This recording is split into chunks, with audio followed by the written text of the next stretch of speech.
wala kayong sinabi dito sa spinning pencil ko. Bakit? Ano nagagawa ng pencil mo na hindi nagagawa ng pencil namin? Oo nga. Dahil nakakatayo siya ng mag-isa at nagsispin siya nang hindi hinahawakan. I don't believe you!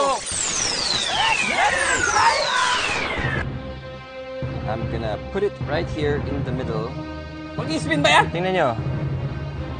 Wow! Diba? Nagsispin siya mag-isa. So, mas bibilib kayo dito dahil i-level up ko pa ang ating spinning pencil. Gusto nyo ba yun? Yes! Sure na sure. Nilagyan ko ngayon ng LSE, itong spinning pencil ko. Rod, ano English ng LC? And then, I will take out my electric fan. Tatapat ko siya sa ating spinning pencil. Diba?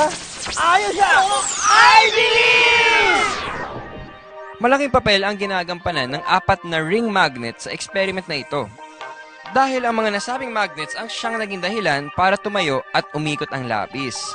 Ang coin naman na pinapatungan ng lapis ang siyang nagbigay ng small amount of friction para hindi ma-out of place o maalis sa pedestal ang lapis habang umiikot. Ang naturang experiment na ito ay maaaring tawaging perpetual motion. By definition, perpetual motion is motion that continues indefinitely without any external source of energy. Katulad nga nitong galaw ng spinning pencil.